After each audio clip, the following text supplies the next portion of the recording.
Bonsoir mes frères, mes sœurs en Christ. Ce soir, je viens avec un autre message de notre Seigneur Jésus-Christ. Et voilà le message que j'amène ce soir. Jésus m'a dit de vous communiquer que sans sanctification, nul ne verra Dieu. Parce qu'une chose est sûre, rien d'impur ne foulera les sols du paradis, le sol du paradis. Rien d'impur. Et pour un moment, moi, la sanctification, c'est quelque chose que je n'avais pas compris. Mais depuis que j'ai commencé à lire la Bible, j'ai réalisé que la sanctification, c'est quelque chose qui a quelque chose à voir avec notre temple. Tu sais, le corps, notre corps est le temple du Saint-Esprit. La sanctification, ça a quelque chose à voir avec le temple du Saint-Esprit qui est notre corps. Et c'est le minimum que Dieu nous demande pour pouvoir entrer dans l'éternité, le minimum. Parce que nous sommes quand même sauvés par la grâce. Mais Dieu a dit que rien d'impur ne foulera le sol du paradis. Rien d'impur ne peut même rapturer. Et ça, c'est quelque chose que vous n'allez pas entendre à l'église. C'est triste, mais les pasteurs ne prêchent pas ça. Parce qu'ils veulent beaucoup de membres et comme je dis, ils veulent l'argent. Donc, ils ne vont pas vous dire ça. Qu'est-ce que c'est que la sanctification? La sanctification, c'est quoi? C'est comment comment tu t'occupes de ton temple. Vous savez que le temple, c'est quoi? Le corps, c'est le temple du Saint-Esprit. Et il y a des choses qui font que le Saint-Esprit ne peut pas rester dans ce temple. Et quelles sont ces choses? Par exemple, la fornication. La fornication, c'est quoi? Ce sont des actes sexuels avec quelqu'un avec qui tu n'es pas marié. Ça, c'est la fornication. Il y a autre chose qui s'appelle l'adultère, c'est la même chose. Ce sont des actes sexuels avec la femme de quelqu'un ou bien le mari de quelqu'un. Ce sont des actes qui sont sales devant Dieu. Il y a un autre truc qu'on appelle la masturbation. La masturbation, c'est quand tu joues avec ton corps. Tu vois, non, vous savez ce que la masturbation, je n'ai pas besoin de dire ce que c'est. La masturbation, c'est un péché. C'est que tu satisfais les désirs de ton corps par toi-même tout seul. Et maintenant, même le diable a fait qu'il y a même des jouets. En Amérique, ici, il y a un jouet qu'on appelle le dildo, je ne sais pas comment on appelle ça en France. Ce sont des faux pénis et puis les gens se masturbent avec. Il y a beaucoup de choses. Il y a des poupées gonflables pour les hommes. En tout cas, c'est toute une industrie que le diable a fait pour que les hommes soient perdus. Parce que si tu te masturbes, tu as toujours l'habitude de te satisfaire. Comment tu vas résister quand tu vas voir un homme? C'est que toi, ta chair, là, elle est tellement importante que chaque fois qu'elle te dit, allons-y, tu y vas. Et ça, c'est un péché. La masturbation, c'est un péché. L'alcoolisme, c'est un péché. La Bible n'a jamais dit que boire est un péché. Boire un peu de vin, bien que tous les pasteurs crient et disent que c'est un péché, c'est pas ça le péché. L'alcoolisme, c'est ça le péché, ce qui est dans la Bible. Moi, je parle de ce qui est dans la Bible. Maintenant, les prêcheurs, ils prêchent ce qui leur plaise. Mais l'alcoolisme, c'est un vrai péché. Et qu'est-ce que c'est l'alcool? Quelqu'un qui boit jusqu'à... Il ne sait même pas qu'il vient de coucher avec quelqu'un. S'il a mis un condom, s'il n'a pas mis, il ne réalise même pas ce qu'il fait. Il vomit, il insulte les gens, il ne se contrôle pas, il se bat, il tombe partout, il est blessé de partout. C'est un alcoolique. Ou bien il fait des accidents, puis tout le monde meurt dans sa voiture, mais il tue les gens. Il prend le volant. Et des fois, même l'alcoolique, les gens du bar ont peur quand on le voit. Il est en train de tituber pour aller prendre une autre boisson. On réalise que c'est pas bon. Personne n'aime ça. Souvent, les amis lui demandent pardon. Attends que je prenne le volant, on va te coucher. Pour sauver sa vie. Parce que souvent, les alcooliques, tu entends qu'ils sont morts. Donc ça, c'est un péché. Le péché, c'est quoi? C'est tout ce qui nous nuit. L'alcoolisme, c'est un péché.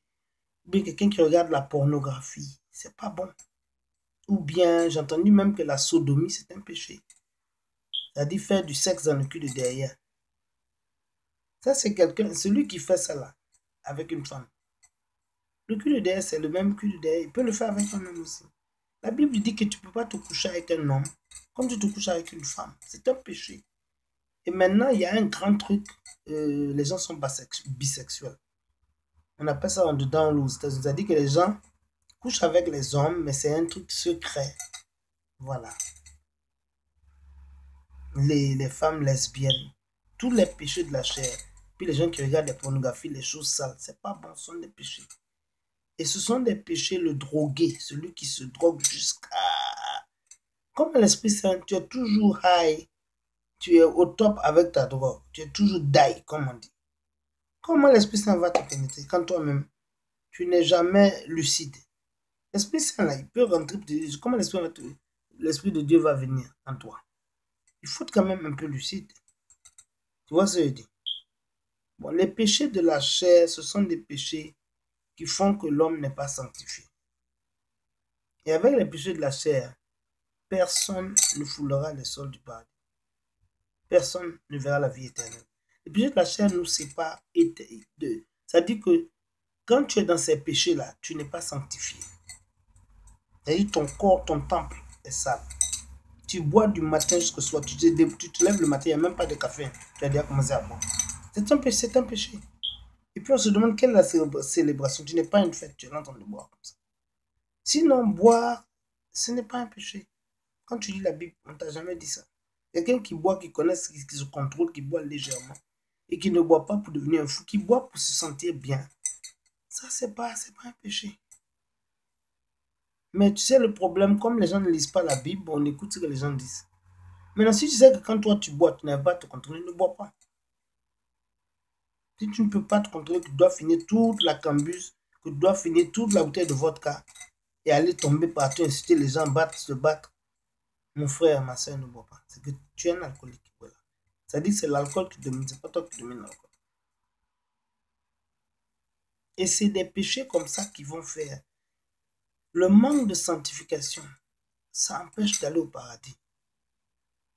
Et c'est des choses, c'est pour ça que la Bible dit que la rue qui mène au paradis est très étroite. Parce que beaucoup de gens ne sont pas saints dans le monde. Beaucoup de gens ne sont pas saints. Il y a même des pasteurs qui couchent avec les femmes de l'église en douce. Ils sont là-bas, des grands hypocrites. Et puis ils font n'importe quoi. Ça, ce n'est pas la sanctification.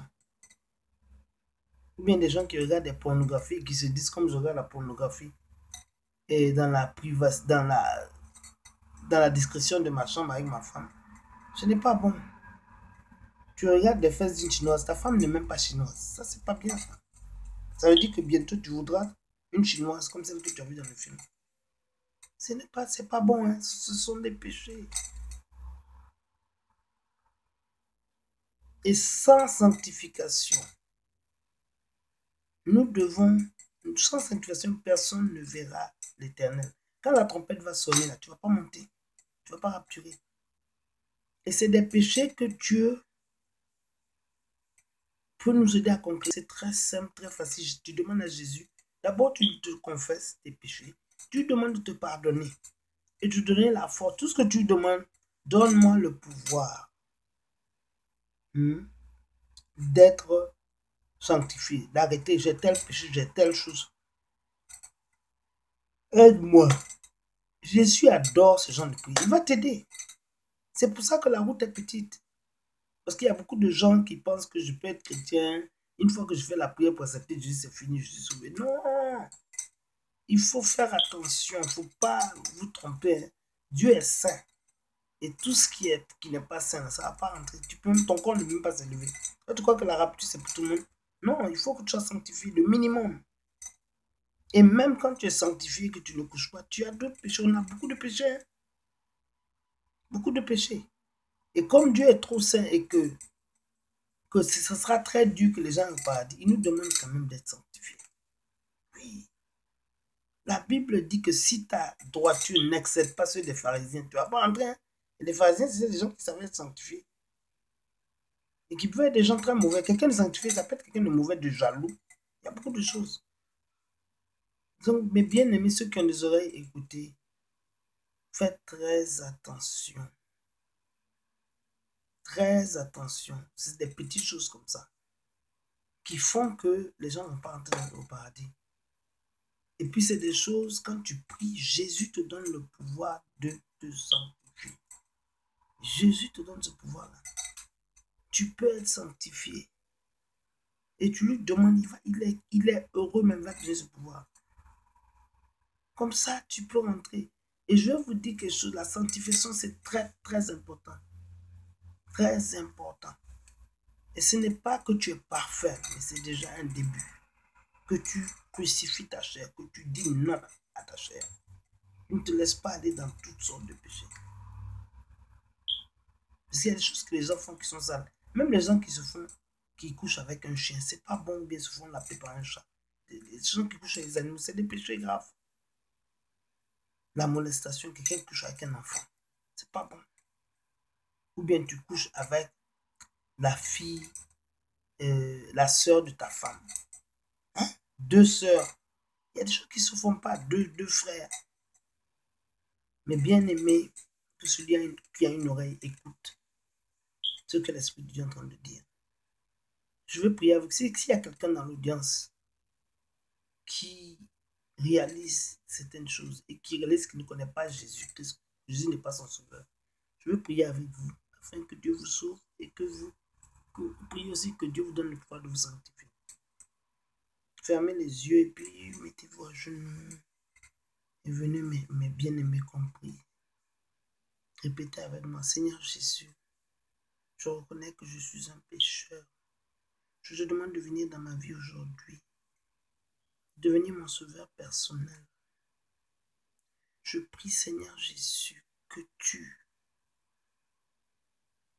me sanctifies, que tu me donnes le pouvoir par ton Esprit Saint de devenir ton enfant, le pouvoir de devenir quelqu'un de sanctifié, le pouvoir de renoncer à ma chair, Seigneur Jésus, parce que je ne peux pas le faire sans toi. Je te remercie, Seigneur Jésus, pour la sanctification le pouvoir de sanctification que tu me donnes, parce que tu es dans ma vie maintenant, que tu es devenu à partir d'aujourd'hui mon sauveur et mon maître. Je te remercie pour tout ce que tu vas faire pour moi et à travers moi. Parce que j'ai prié, que j'ai cru au nom de Jésus-Christ. Amen.